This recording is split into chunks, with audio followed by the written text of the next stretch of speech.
Welcome to the newest episode of Beyond the Fame with Jason Fraley. I'm your host, Jason Fraley, picking the brains of the top filmmakers, musicians, and artists of our time. The Queen of Funk, Chaka Khan, performs live tonight at MGM National Harbor. We spoke in 2015 before her New Year's Eve bash at the Kennedy Center. Thanks so much for taking the time. Hi, thank you. It's good to be with you. Definitely. It's good for us to be with you. Are you kidding me? Well, thank you. Ms. Khan, have you ever played at the Kennedy Center before? I believe so. Yeah, I think I've done some stuff with a school. I don't know. Something or But other. I'm sure I have. I'm playing so many places. I know I played the Kennedy Center before. Yeah, but I'm sure it all runs together after a while. Mm-hmm. It does. It starts to. I've been in it so long. Yeah. And I have hit throughout probably the last 3 generations. I have to, I have to sort of, really think out my shows and try to, make everybody happy. Yeah. So there'll be all the hits in there from Rufus onto my, my own career, and right up to date. We just do a walk through time. Yeah. In one of my shows, so. It's going to be awesome. We actually just about a week or two ago interviewed George Clinton, and we went all into Parliament Funkadelic. He's sort of the king of funk, and yes, he is. And you're the queen of funk. Well, thank you. Let's see, you grew up in what is it, South Side of Chicago? Yeah. Mm-hmm. Growing up, take me back. You're a little girl growing up in South Side of Chicago. If someone transported in time and popped in your little bedroom as you're singing in the mirror or whatever, and said, you're going to be the queen of funk one day, what would that little girl in Chicago have said? I wouldn't have understood what they were talking about. Because I was a little girl, my dad and my mom, they played a lot of jazz or classical music. Mm-hmm. So I really didn't get into, into street music or into funk, until I was a little older. Right. But as a little girl, I danced a lot, and that's what you would have caught me doing. Probably dancing and saying, "What is a queen of funk?" I would have asked that. I think I read somewhere along the way that you had, when you were, let's see, either a young teen or so, you formed a little group with your sister Chaka. Mm-hmm. Tell us about the Crystalettes. How did that formation happen? Well, we were all in school, in the same school. We lived on the same block, and 2 other friends of mine, a girl named Finesse Levy, another girl named Nikki Scott, and my sister Chaka and myself. We were all sitting on our porch and looking at the snow come down onto the sidewalk and how it was looking like crystal. And we said, I know, let's call our group the Crystalettes. And so we did. Ah, it was snow that did it. Okay. And she made our costumes and did up our hair and would escort us to little talent shows around the block, around the neighborhood. And that was the Crystalettes. And we won a lot of the talent shows. Yeah? What sort of stuff did you guys sing? Well, you just regular stuff we were hearing on the radio. Right. We did some Gladys Knight. We did some... what else did we do? Oh, God. Cowboys to Girls. We did stuff by the Temptations. Right. The Vandellas, Martha and the Vandellas, of course. Yeah. Mm-hmm. That's awesome. It was cute. Take me through the sort of the transition from, the young, starry-eyed dreamer Crystalettes to when you finally broke through with Rufus. How did that actually happen? Well, let me let you know. During all this time, I didn't really want to be a singer. Oh, really? No, I was looking into, a botanist or looking into biology or teaching or something like that. Yeah. That's where my heart was. And maybe I was working also part-time on an art scholarship to the University of Chicago, the Arts, Institute. Yeah. So I was working on that, and my mother and I weren't getting along. So I left home. I ran away. At what age? At 16. Oh, okay. And I was living in like a sort of a hippie kind of commune kind of situation. I got you. And we were all like, there were several people who had bands and stuff there. And I joined one of their bands, got on welfare, and I refused to go back home. And so I had to sort of change my plans, didn't I? Right. And I started singing to bring in money for the commune. I never knew that. That's wild. Mm-hmm, yeah. And, when I saw the reactions that I was getting from singing, I said, oh, this is a breeze. This is something I just do, I might be onto something. For fun, And so that's when the singer came in. Right. When I first went over home and had to make money, I said, this is something I can do. And here I am still singing to make money and trying to and trying to incorporate teaching and everything else that I love, Sure. in that. Man, if you would have gone into botany, just think, we would have missed out on so many, Yeah, much right. good music. All those great plants I could have grown. Well, I still grow a lot of plants. I have lots of plants. Did you ever think of singing a song about a plant? Well, Stevie Wonder sort of beat me to it, but no, I really never thought of it until he did it. I said, oh, that's cool. That's an idea. There you go. Mm-hmm. Speaking of Stevie, early on in Rufus, you guys did, didn't you do Tell me something good, yeah. Yeah. Yeah, I met him. We had a real great sort of producer. Mm-hmm. Yeah, he was a producer. His name was Bob Monaco. He's no longer with us, but I was maybe 19 or 20, 19, mm-hmm. and I was pregnant, and we were in the studio, Rufus and I, mm-hmm. and Bob came in and said, guys, would you like to meet Stevie Wonder? And we were like, of course. we had previously covered one of his songs, Maybe Your Baby. Maybe Your Baby, yeah. And so we loved him. And we didn't believe Bob, of course. But the very next night, Bob brought him down to the studio. And, of course, we were amazed. Whole thing, and Stevie sat down behind the piano, and he started playing some stuff. And I told him, I said, well, I don't like any of that. I said, you got anything else? He said, what's your birth sign? And I told him I was Aries. And I said, he said, I got something for you. So he started playing, the signature chords and tell me the Waka Waka stuff. And we all fell in love. We said, this is the one. And we actually wrote that song together, but we gave him all the credits because we were just so happy to have, his help and have him in the studio with us. Wow. And all because he asked you what your birth sign was. Yeah, so what birth sign was, yeah. That's hilarious. Yeah, it is hilarious. And of course, it was it was a massive hit, and I think it won you your first Grammy, right? Yeah. Mm-hmm. Wow. Do you remember a specific time? Because I'm sure you're in there with Stevie, and as you guys were writing it and putting it together, you were loving Tell Me Something Good. But do you remember a moment, whether you were, I don't know if it was driving in the car or whatever, when you first heard that hit the radio? Did it take you aback? Did you, were you blown away that, hey, that's me? Yeah, of course, when you hear yourself on the radio for the first time, anybody doing anything, I guess, it'd blow you away. Yeah. I remember us being all very excited and blown away. And, of course, it gives you more gas. You say, okay, we can do this. Yeah, for sure.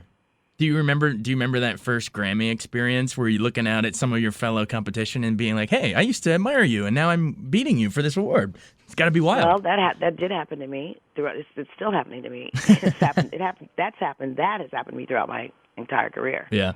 Meeting people that, I've loved for years. But I think the first Grammy show that we went to,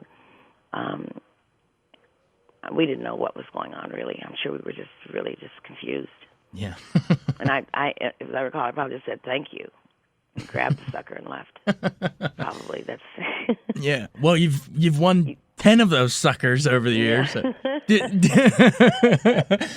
Do any of them, stand out more than the others? Was there one you're sort of most proud of, or were most surprised that you won by? Yeah. Well, there are a couple, really. I mean, I got one for an album I did called The Woman I Am, mm-hmm. and I never heard it played anywhere, and I was wondering, how did that happen? Okay, so that's one. Yeah. Another one I got was when I did this, What's Going On by Marvin Gaye with the Funk Brothers. They're the Motown band. Mm-hmm. I did a specialty. It was a movie they made as well. I did a song in it, and that won a Grammy. I was surprised about that. Wow. Yeah, that was in 2003, I believe. I didn't think that, but it was a great performance, I have to say. Didn't you also win for a duet with Ray Charles? Oh, I'll Be Good to You? Yeah, it's a great song. It could have. It probably did. That might be one of them. She's won so many she forgets. Yeah, kind of. Kind of. What was it like working with Ray? Oh, it's fabulous. It's wonderful. It was Ray and Quincy, Yeah. That was amazing. It's always great to work with Quincy. Mm-hmm. Great working with Ray. He's a great guy. Yeah. He was. And we had a good time doing the song, as I recall. Yeah, definitely. Tell me where you were. I mean, obviously, one of my favorites, I'm sure most people, is I'm Every Woman. Why? That's like, God, it's just so iconic. And you could play it to any kid out there today, and they would still know that song. I mean, everyone knows that song. Yeah, that's that anthem song that I have, yeah. Yeah. Through the fire, that and Through the Fire, and yeah. Yeah, where were you when you came up with that one? Did you write that one? No, I didn't, actually. I wish I had. I felt like I did, actually. That's why I did it. But that was Valerie Simpson and her husband. Okay. Yeah, wrote that song, I'm Every Woman. And I was working with Arif Martin in New York. I was living in New York then. And they sent in a demo, which sounded nothing like the finished product, of course. But, you know, I said, I'd love to do it because I love the changes, but I felt kind of funny singing I'm Every Woman. I felt funny at that time in my life. Right.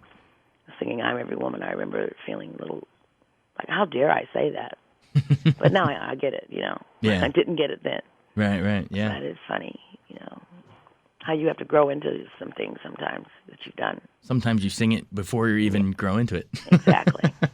Some part of me knew that it was the right thing to do, right? Or something, well, I think. We're glad you listened to that part of it. Yeah, me too. Now, was that, would you say that was the one that sort of, you know, helped you put you on the map sort of as a solo artist? Because you and Rufus were doing some great stuff, yeah. Yeah, absolutely, yeah. That was my first solo hit. Yeah. Was that big for you as in terms of maybe sort of like a confidence builder? Like, hey, I can do this on my own. Absolutely, yeah, because I was feeling very, like, weird. I've always been with a band or a group, you know, and part of a group situation. Yeah. And I loved that, you know, sort of the anonymity of that. Rufus didn't start falling apart until the record label decided to put my name out front. Chaka Khan and Rufus. That was the beginning of our downfall. So I had a, you know, sort of a problem with that whole thing. Really, so you when think? We had to break up. Yeah. And I was on stage by myself. I didn't have Bobby on one side and Tony on the other. Yeah.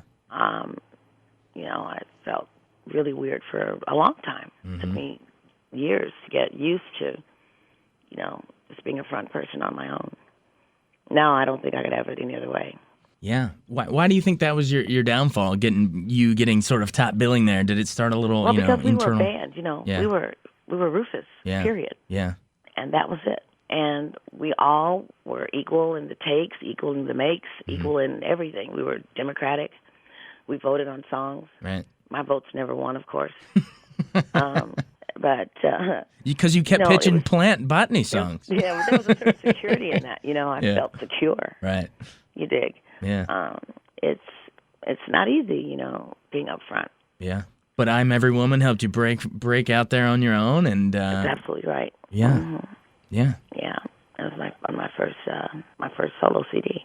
Do you remember where you were when you first heard the Whitney cover? Oh God, no, I don't remember where I was. For Christ's sake. Well, maybe not remember exactly where you were. I'm telling you, she did such a great job. Yeah. That I listened to those background vocals. I said, "Are those hers or mine?" You know, I did really question that until for a while. Yeah. And then I said, that doesn't really matter. She did such a great job. Yeah, that's one of those that's been done, you know, multiple times. But yours and Whitney's are both killer versions. It's amazing. Yeah. Where were you when I Feel For You came around? Who knows? I was in New York. I was still living in New York. Right. That I know. Right. And that was during the time Prince first came out. It was during the time of the release of his first CD. Right. Had just come out. And I heard that song on that CD. And I said, this is a great freaking song. So I said, I'd love to cover this. So I played it for my producer, Arif. And he said, yeah. He said, it's a very, very nice song. So we did it. Yeah. And I sang it one night, and it sounded great. Went home, came back the next night, and Arif said to me, I've got a surprise for you.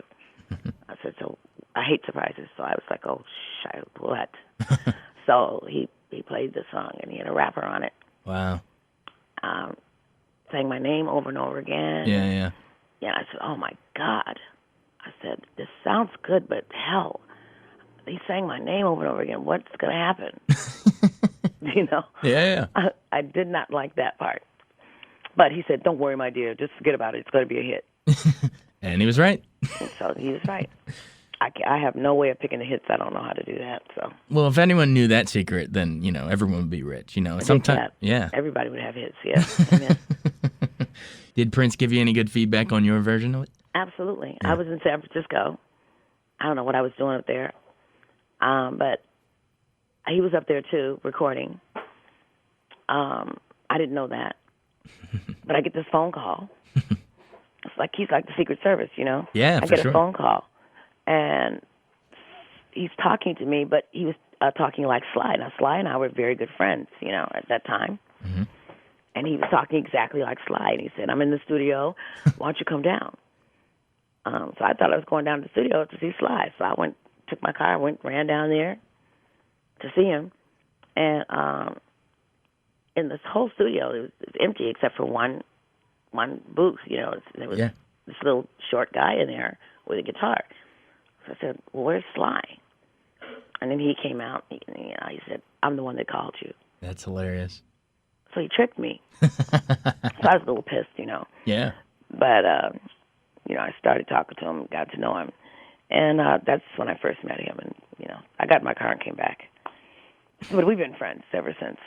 Oh, that's hilarious. Was he intentionally doing a Sly impression, or you just mistook? So he could get me down to the studio. He knew that if he said it was Prince, I wouldn't go anywhere. Oh, that is hilarious. Yeah, you know. So, but we're great friends. Oh, that's great. Yeah. We did a great album together. We did a great CD together that is almost unknown. It's called "Come to My House." Okay. But it's a fabulous.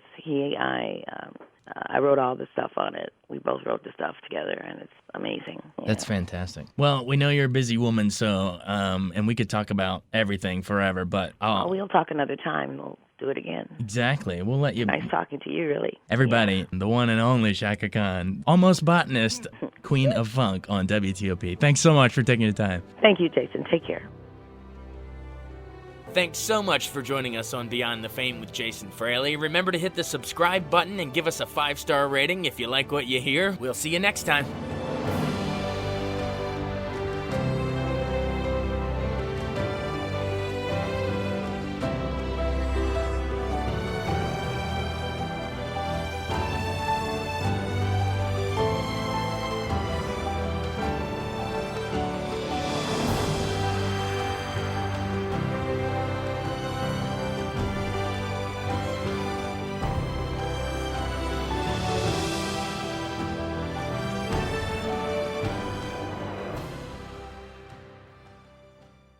I wanted to take a second to tell you about an app I really enjoy. Living in the DC area is great, and Podcast DC gathers all of the local shows that I like all in one local app. Health, sports, local news, politics, and so much more. Podcast DC is the new local app with hundreds of DC area podcasts to choose from. I can earn exciting rewards just for listening and share the podcasts I love instantly. Available in the App Store or in Google Play, listen local with Podcast DC.